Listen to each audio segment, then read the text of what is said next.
लगाम पार्टीले गर्ने दृष्टिकोणहरू पार्टीका गतिविधिहरू र पार्टीको सैद्धान्तिक एकीबद्धतामा सँगै आएर यसरी चाहिँ तपाईँको केही शब्द राख्न दिनुभएकोमा आयोजक समितिलाई धेरै धेरै धन्यवाद छ। समाजवादी पार्टी एउटा यस्तो पार्टी हो यहाँहरूले समाजवादी पार्टीको वैचारिक दृष्टिकोण अथवा समाजवादी पार्टीको नेतृत्व अगाडिका वक्ताहरूले भनिसक्नु भएको छ, प्रशिक्षकहरूले भनिसक्नु भएको छ। पार्टीका सैद्धान्तिक दृष्टिहरू, पार्टीको संगठनिक संरचनाहरू, पार्टीका गतिविधि त्यसमा केही थप्न म चाहन्छु। यहाँ चाहिँ हामीले के हुन्छ भने पार्टी विकास त जनतासँग जोडिएका हुन्छन्, पार्टीका गतिविधिहरू जनतासँगै रहेका हुन्छन्। त्यसले गर्दाखेरि पार्टीका तत्त विषय जे लेखिएका भए पनि पार्टी जनतासँग दैनिक रूपबाट के भइरहेका छन्। हामी यहाँ बसिरहेका छौँ भने हामीसँग पोखरा महानगरपालिकाका 7 वडा छन्, रूपा गाउँपालिका, भादी गाउँपालिका, यो क्षेत्र 1 अन्तर्गतका भूगोलसँग हामी गाँसिएका छौँ। यो भूगोलमा हामीले के प्रावधानहरू जनतालाई अप्ठ्यारो परिरहेका छन्, यो कुरा हाम्रो नेतृत्व अथवा क्षेत्र नम्बर 1 का नेतागणले बुझ्नु जरुरी छ। जस्तो कि मैले अहिले हाम्रो दिलबहादुर सरले भन्दै हुनुहुन्थ्यो 32 नम्बरमा तिहारको बेलामा पनि तिहार मान्न पाएन हाम्रो दाजुभाइले, पुलिसले आएर समातेर लिएर गयो, उहाँ चाहिँ बस्नु पर्यो भनेर अहिले भन्दै हुनुहुन्थ्यो। त्यसै गरेर यो रूपातालको संरक्षण गर्ने बेलामा संरक्षण भएको छ, त्यो खुसीको कुरो, तर त्यो मुआवजाको लागि के गरेको छ सरकारले, न्यूनतम मुआवजा धारण गरिदिएको छ। यो यस्ता समस्याहरूले जनतालाई समस्या बनाएको छ, विकास पनि गर्नु परेको छ र जनतालाई उद्विग्न बढ्ने कार्यक्रमबाट रोक्नु परेको छ। यो चाहिँ यस्ता धेरै यावत समस्याहरू छन्। हामीले विकासको अवधारणामा हामी सबैभन्दा पहिला यो पृथ्वी राजमार्गको सुरुवाती पहिलो, यसको सुरुवाती अहिले जस्तो किसिमबाट तपाईँको चाहिँ अन्तर्राष्ट्रिय एयरपोर्टको सुरुवाती हुँदैछ, यसको मुख अलिकति यहाँको नेतृत्वले, किन भन्दाखेरि यो लेखनाथको धेरै क्षेत्रहरू यति राम्रो सुव्यवस्थित छ, यहाँबाट हेर्दा सर्लक्क हिमाल देखिन्छ, यहाँबाट यो प्रस्थान मार्ग पर्दछ, यसले अलिकति मात्रै व्यवस्था गर्न सक्यो भने एकदमै राम्रो सहरमा जानु थियो। यसको गर्ने कसले भन्दा सामाजिक व्यक्तित्वहरूले अथवा समाजले गर्न सक्ने तपाईँ जस्तै नेताहरूले नै यसको समग्र विकासको लागि हेर्नुपर्छ। यदि यो समग्र विकासको लागि हेरियो र समग्र विकास लिन सक्यो भने जनताहरूको सम्पत्तिको संरक्षण गर्दै, जनताहरूलाई सुख समृद्धि रोजगारीको अवसर सिर्जना गर्दै अनि हाम्रै पालामा हामीले नै समुन्नत नेपालको समृद्ध नेपाली बनाउन सकिन्छ। यो चाहिँ यति राम्रो भूगोलमा रहेर हामी त एउटा स्वर्गको टुक्रेको भूमि भन्नुपर्छ यसलाई। जताबाट उठेर हेर्नुहोस् त उठ्ने बित्तिकै हिमाल कस्तो सरर देखिन्छ। यो हिमाल हेर्नको लागि मान्छेहरू कहाँबाट आउँछन्। हामी चाहिँ यस्ता ताल तलैयाहरू यस्तो राम्रो एउटा स्वर्गकै छटा जस्तो ठाउँ छ नि। तर यसमा बिग्रियो के, यो बिग्रियो राजनीतिले बिगार्यो।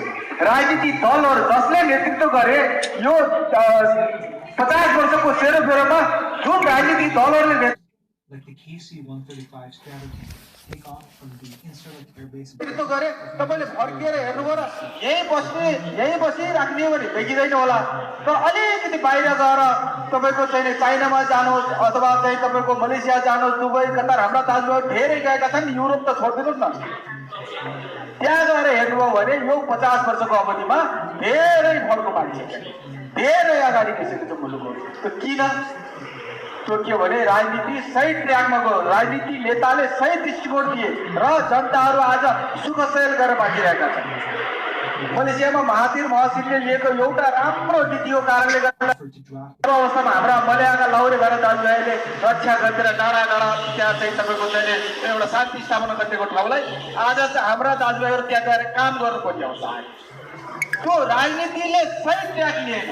राजनीति कुनै राजनीति परिवर्तनको लागि मात्रै हुन्न, होइन, राजनीति समृद्धिको लागि पनि हुन्छ। राजनीति समृद्धिको लागि हुन्छ, समुन्नतिको लागि हुन्छ र राष्ट्रियता र देशभक्तिको लागि गरिन्छ। त्यस्ता विषयहरूमा अहिलेको सरकारहरू चलाएका सरकारहरू हेरिराख्नुभयो भने अब जनताको संस्कृति, हामी संविधानमा संस्कृति संरक्षण गर्ने, पुरातन संस्कृतिहरूलाई सम्वर्धन गर्ने भन्दछौँ।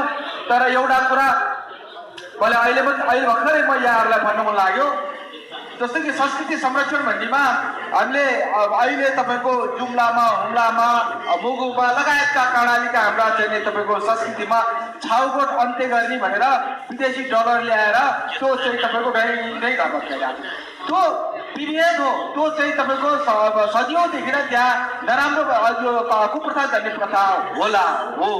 तर त्यहाँका अधिकांश त्यहाँका महिलाहरू अहिले पनि मलाई जान पनि फोन गरिरहनु भएको थियो कि हाम्रो संस्कृतिमा के चाहिँ तपाईँको वेद हटाउनु पर्यो, तपाईँको पुराण हटाउनु पर्यो।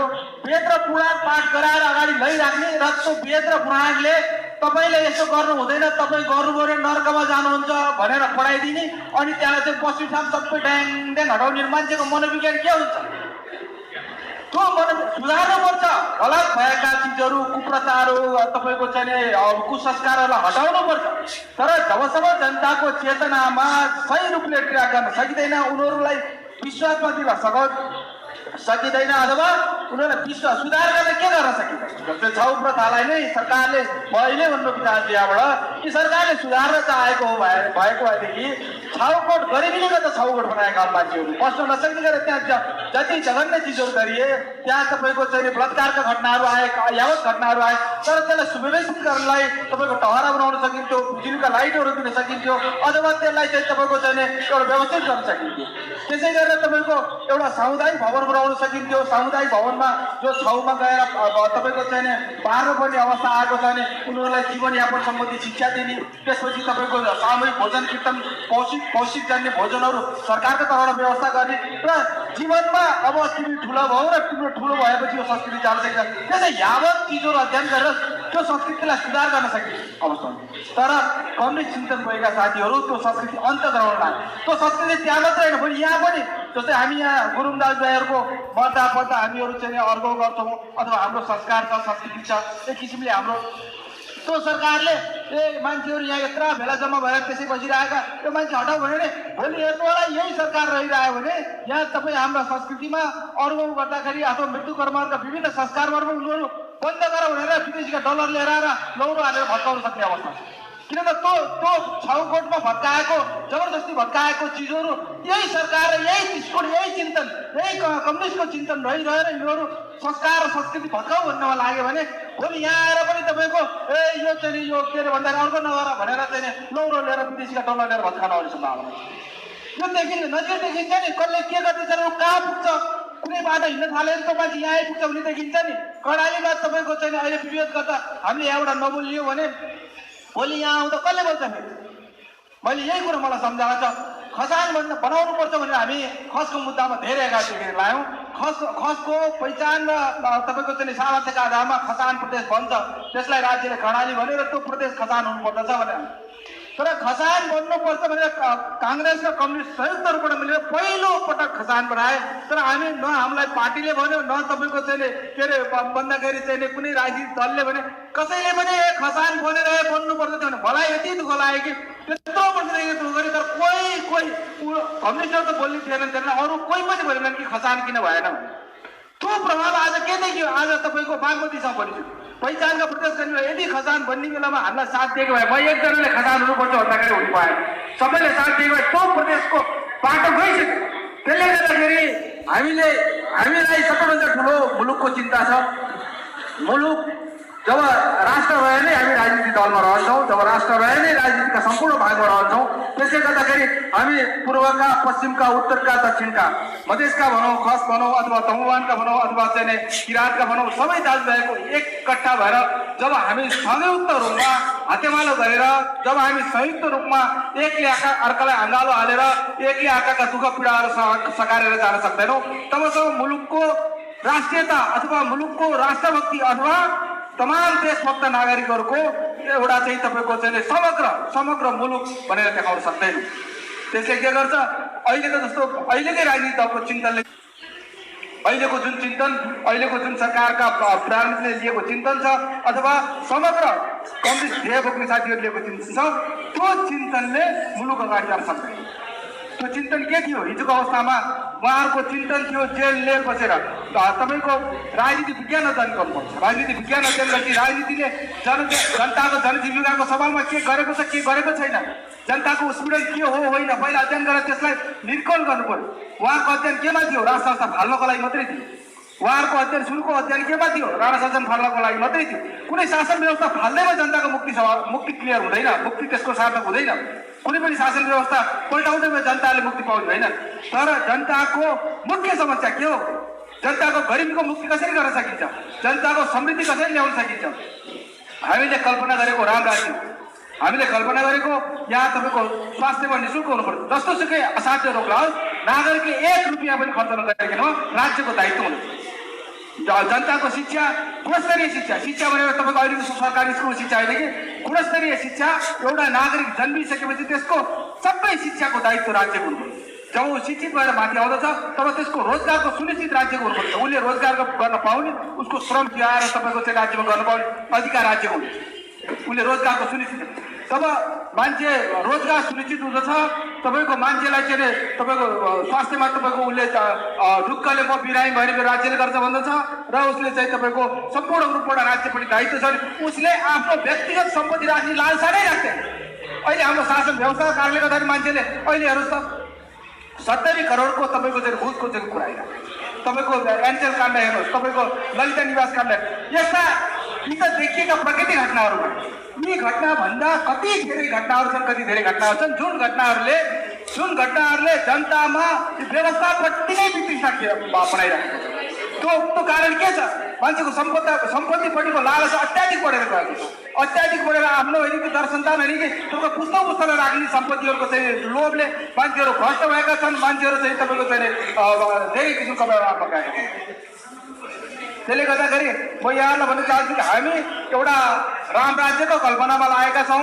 हामीले यहाँ मात्रै होइन, हामीले दक्षिण एसियामा मलाई तपाईँको गौतम बुद्धले प्रतिपादन गर्नुभएको एउटा दर्शन थियो। त्यो दर्शन अहिले पनि कतिपय राष्ट्रहरूमा त्यसले अहिंसाको दर्शनले राष्ट्रहरू समुन्नत बनेका छन्। राष्ट्र मान्छेहरूको जीवनयापन समुन्नत तपाईँको चाहिँ सरलीकरण भएर गएको छ। त्यसपछिको तपाईँको बङ्गलादेशमा हेर्नुहोस्, इन्डियामा हेर्नुहोस् अथवा नेपालमै हेर्नुहोस्, एउटा राजनीति अस्थिरता छ। त्यो राजनीति अस्थिरताको एउटा चाहिँ लामो अध्ययनपछि हामीहरूले नेपालमा मात्रै होइन, भारत, पाकिस्तान, बङ्गलादेश लगायतका मुलुकमा एउटा गौतम बुद्धको जस्तै दर्शन, जनताहरूले शान्तिपूर्वक आफ्नो परिवार बाल बच्चा समृद्धपूर्वक एउटा चाहिँ तपाईँको जीवनयापन गर्न सक्ने र समृद्ध राष्ट्र निर्माण गर्न सक्ने एउटा महाअभियानको एउटा तयारीमा हामी छौँ। र यसले हामीले लिएको यो समाजवादी चिन्तनले समग्र दक्षिण एसिया लगायत विश्वमा नै यसले एउटा प्रभाव राख्दछ। अहिले देख्दाखेरि सानो देखिए तापनि, अहिले देख्दाखेरि तपाईँको सानो तपाईँको चाहिँ एउटा झुन्ड देखिए तापनि यो झुन्ड, यो विचार, यो जुन चाहिँ हामीले लिएका उठाएका विचारहरू छन्, यी विचारहरूले निर्धक्क रूपबाट सदियौँसम्म हामी जस्तै तपाईँको चाहिँ एउटा भनौँ न उत्पीडन अथवा चाहिँ एउटा जीवनयापन अथवा चाहिँ राज्यको मूलधारमा आउन नसकेर समग्र आफ्नो जीवनयापनलाई अप्ठ्यारोमा रहेका सबै विश्वका समुदायले डोर्याएर लिएका हुन्छन्। यो चाहिँ हाम्रो चिन्तनले यसले चाहिँ तपाईँको चाहिँ लामो समय चाहिँ यसले चाहिँ एउटा लिएर जान्छ। त्यसले गर्दाखेरि अब यहाँ साथीहरूले छोटो भन्नुभएको छ, मैले धेरै बोल्ने प्रयास गरिनँ। फेरि पनि हामीहरूको भेट भइरहेला। म यहाँलाई यो प्रदेशमा नेतृत्व गर्ने साथीहरूलाई समग्र यो रूपतालको विषयमा जुन चाहिँ मुआवजा चाहिँ कमजोर भएर आएको छ त्यो चाहिँ टिपोट गरेर राख्नु होला। यो चाहिँ जनताले त्यहाँबाट विस्थापित हुने जनतालाई उनीहरूलाई चाहिँ कहाँ लडाइ स्थापना गरियो अथवा त्यो दिएको क्षतिपूर्तिले उसले फेरि पनि आफ्नो चाहिँ परिवार परिवार राखेर समुन्नतपूर्वक चाहिँ राख्ने एउटा व्यवस्था गरिदिनु पर्दछ। र यसको चाहिँ पर्यटकीय क्षेत्र भएकोले यहाँको कृषि भूमि र पर्यटन जुन अन्तर्राष्ट्रिय कोड लगाएको छ, यी व्यवस्थाहरूलाई पनि यहाँको नेतृत्व तहले, यो क्षेत्र नम्बर 1 को नेतृत्व तहले मूल्याङ्कन गरेर र जनता, कुनै पनि जनताले काङ्ग्रेस र कम्युनिस्ट एक ठाउँ बसिरहेको अवस्थामा मेरो कुरा बोलिदिने कुनै पनि दल रहेनछ, मेरो कुरा कुनै दलले पनि बोलेर भन्ने आवाज कति पनि नहोस् र निर्धक्क भएर एक्लै भए पनि यो कुरो उठाउनु होला भन्दै मेरो 2 शब्द यहाँ अन्त गरे।